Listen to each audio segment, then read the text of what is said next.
Good morning, Americans and humans. This is your favorite alien on the morning of Tuesday, October 4th, 2022, here in my new residence of Grand Villa in DeLand, Florida. Sitting in for Paul Harvey this morning. Stand by for commentary. Well, Americans and humans, today's commentary, Mr. Paul Harvey would have done it this way.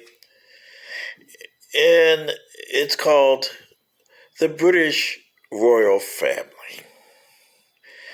Well, now that Queen Elizabeth has been buried, and when you bury a person, you kind of forget them, right? So Queen Elizabeth II, with condolences, I must say that your family, the Windsors, are a disaster. Mr. Paul Harvey, when you see him up there, and the boss, he will tell you, and you probably know by now, how disastrous your family has been. And it's not just you. It goes way back to your grandmother, Victoria, and before her, George II. That's where it all started. George II. And let me explain to Americans and humans why I say George II. He ruled from 1727 to 1760. He was George I, 714 to 27, George II, and then George III from 1760 to 1820. Now, there in the family of the Windsors, as they're known today, has always been hanky-panky. You know it with Charles III. He was the best hanky-panky of them all.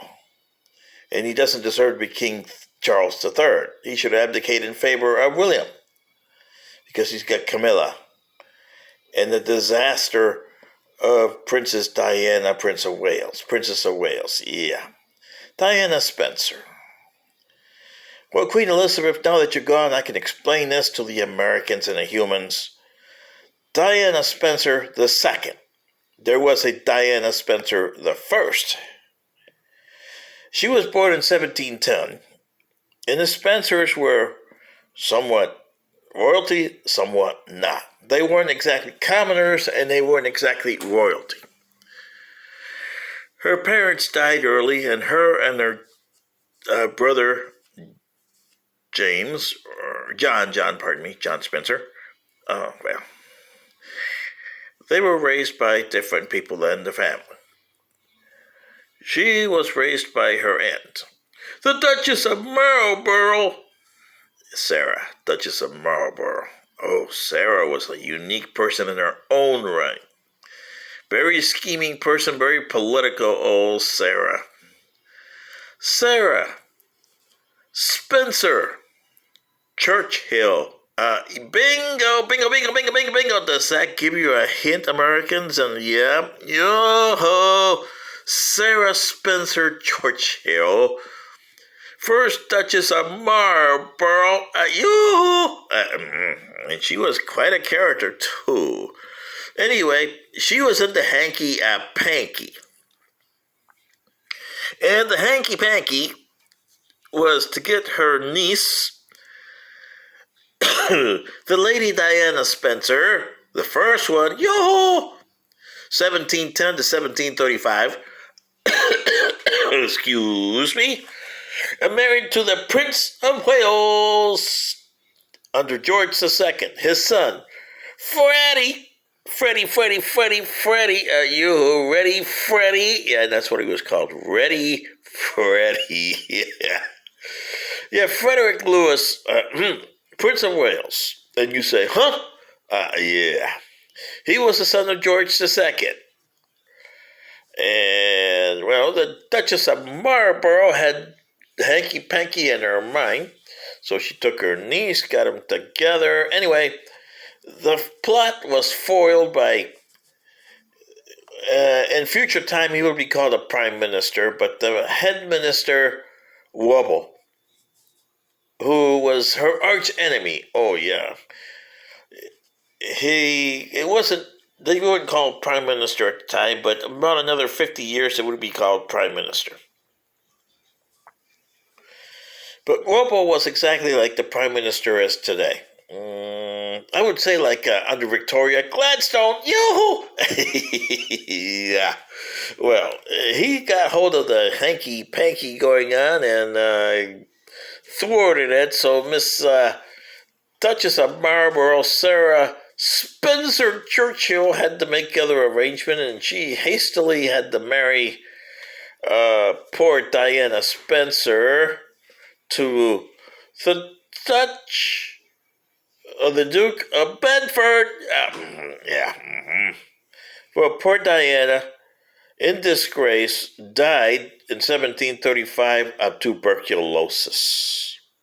Hence, her son, brother John, future descendant, was given the namesake Diana Spencer in 1961. And they were told about the story that her ancestor in 1729 was getting ready to marry the Prince of Wales, Freddie. But she married the Prince of Wales, which was like Freddie. He was Freddie, but his name was Charlie. Oh, boy. And he had already been hanky-pankying with Camilla Parker Bowles. Yeah. Anyway,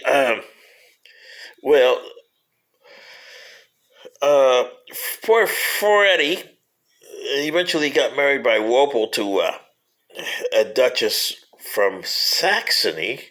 The Saxon Gotha became the house instead of the Hanover house, which was later turned by George V into the Windsors because of World War I.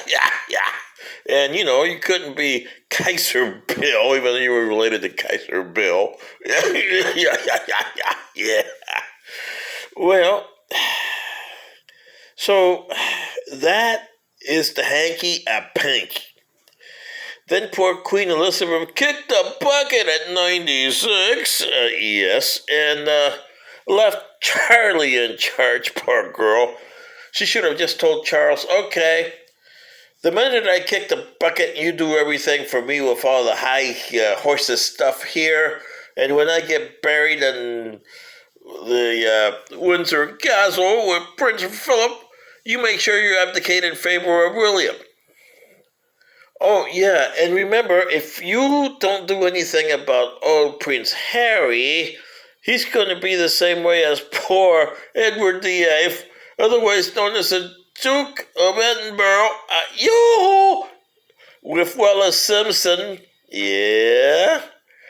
And that's exactly what you got. The Duke of Edinburgh, instead of Wallace Simpson, you got Meghan Markle. Oh, boy. What a disaster, huh? Mm-hmm. So you see, Americans and humans, you got hanky-panky and the Windsors.